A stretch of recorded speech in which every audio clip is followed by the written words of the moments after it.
something has recently happened. Glowing steam hisses from hairline cracks in the sand, rising in pale ribbons that twist through the morning air. Fishermen along the shore say the ocean here has started behaving strangely, with the water near the docks bubbling as if something deep below is heating it from within.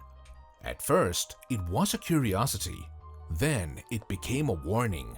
The coastline has risen, and scientists are surprised. Now it feels like the coastline itself is trying to speak. The mystery behind what's happening beneath this Californian beach is something no official map accounts for. There are no labeled volcanoes here, no long-recorded magma chambers, no crater fields. And yet, new seismic sensors are detecting signals that have experts arguing in circles. The ground is rumbling in patterns that could be linked to a hidden fault line, while chemical readings suggest something hotter, deeper, and far more ancient might be rising toward the surface. If it's a new fault, this coastline could be poised for an earthquake that would impact millions. If it's magma moving upward, an uncharted volcano may be forming beneath the waves. No one can say which is true, not yet, and time may not be on our side. The coast where the earth never sleeps. California's shoreline is dramatic, not just for its cliffs and golden sand, but because it sits where two of Earth's massive crustal plates meet, the Pacific plate sliding powerfully past the North American. Their friction shapes mountains, opens fractures, and causes sudden quakes that can strike with no warning. But farther offshore, another force moves more quietly. Underwater volcanoes, some buried beneath thousands of feet of pressure and cold black ocean, can push molten rock upward, heating the water above. The nearest known one, the Axial Seamount, lies roughly 700 miles northwest of San Francisco. It's a restless structure, swelling upward at a measurable rate of nearly an inch every month. Every few years it erupts, but never in ways visible from the shoreline. Researchers track Axial using a web of underwater cables, pressure sensors, and remote data relays. One of the scientists leading that work, William Chadwick of Oregon State University, calls the volcano a living laboratory. The signals exist, Chadwick says. You just have to know how to listen. Pressure changes, seafloor swelling, heat pulses. It's like the volcano is breathing. Recently, the same kinds of signals, heat, seismic tremors, and chemical shifts have begun appearing alarmingly close to the California coast. And the source is far from clear. A coastline with long memory. Long before modern sensors, this shoreline had a reputation for strange ground. In the late 1700s, Spanish missionaries wrote in their journals about sulfurous vapors rising from the sea after tremors. They described sand too hot to stand on and the sharp sting of volcanic gas in the air. But the local Chumash people had known the coastline far longer than any missionary. Their stories warned of breathing sand and earth that moved when angered. Their oral history described these events not as supernatural, but as patterns. The earth is giving signs. Then, in 1908, after a moderate earthquake, a fissure opened along a beach near Los Angeles. Witnesses reporting rising mist and a burning mineral smell that clung to clothing for days. The newspapers called it a curiosity. Locals called it a message. One of those locals was the grandfather of Bill Cooper, a resident whose family has lived near Portuguese Bend for generations. Cooper remembers his grandfather's advice. The land here has a memory. It shifts, it grumbles, and every so often, it reminds you that you're only borrowing the ground. The coastline is speaking again, and this time, the signs are sharper. The coastline is changing faster than it should. Recent time-lapse satellite imagery shows something astonishing. In less than a single summer, a new tongue of land has appeared at Portuguese Bend. Beaches that once sloped gently into the surf now jut forward, reshaped by forces rising from below.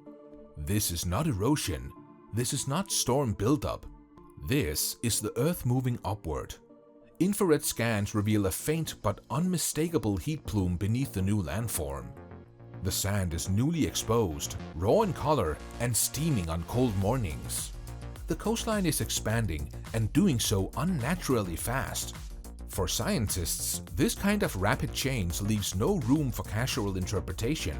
The evidence demands answers, and quickly. Inside the field tent, a scientific standoff. Two scientific camps now face each other across folding tables and buzzing laptops. Both groups are looking at the same data, but drawing wildly different conclusions. Group 1, the fault team. They argue this is tectonic. The ground here, they say, is acting like a loaded spring, a landslide zone shifting from internal stress. The seismic patterns look like brittle rock movement, not magma. No fresh lava has breached the surface. The coastline shape resembles known slide patterns. Their case is logical. Group 2, the magma team. They counter with chemistry, and chemistry rarely lies. The steam venting from cracks in the beach contains helium-3, a rare isotope that almost exclusively originates from deep within the Earth's mantle. Surface water and groundwater cannot create that signature. The sulfur levels are elevated too, along with sharp metallic gas odors that match volcanic vent chemistry. Then there's the heat. The ground is too warm for a simple landslide. No tectonic slip cooks the coastline like this. The debate has become a stalemate. Both explanations fit parts of the evidence. Neither fits all of it. And so the coastline remains suspended in uncertainty. Pressure, not just underground. Scientific confusion would be challenging enough, but pressure is mounting from outside the lab as well. Developers, tourism boards, and local officials have watched the story spread online. Drone footage of smoking sand, beachgoers filming strange bubbling surf. The optics are bad. The economy is vulnerable to bad headlines. Within days, drone flights are restricted, data access requests are denied, terminology is softened in public statements. Official language shifts from anomalous heat event to natural sediment disturbance. But some residents, like Bill Cooper, aren't convinced. Last time they told us it was nothing, the road collapsed. So forgive us if we'd like the truth sooner rather than later. Behind closed doors, risk assessments are being drafted, rewritten, and debated line by line. No one wants to be the one who causes panic, but no one wants to be the one who stayed quiet too long. The meeting that changed everything. October 15th, 2025. No cameras, no press release, no public calendar notice.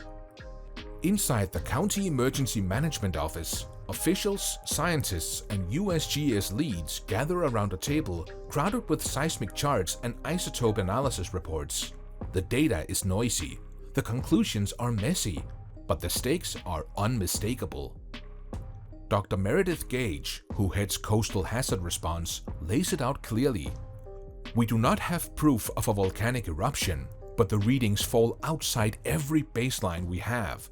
We acknowledge both earthquake and volcanic risk. We prepare for both. And just like that, a dual advisory is drafted. The community is informed. The coastline enters a new phase. Watchfulness, preparedness, acknowledgement. No more dismissing the signs. Where the story stands now. Monitoring has been expanded. Gas sensors and seismometers now transmit data in real time. University labs review chemical samples daily. Emergency agencies rehearse response protocols. And yet, the root cause remains unconfirmed. The coastline is still changing. Steam still rises on cold mornings. Tremors still pulse beneath the sand. Is it a hidden fault waking up? Is it magma slowly pushing toward the surface? Or could it be a combination, a tectonic system cracking open a pathway for something deeper to rise? No one can answer yet. What can be said with certainty is this. The coast is moving, the ground is speaking, and this time we are listening. The next chapter will depend on what the sensors reveal and how quickly we act on what they say. Because the Earth doesn't send warnings without reason, and this shoreline has a very long memory. Make sure our channel rises by hitting that like and subscribe button and follow more content like this.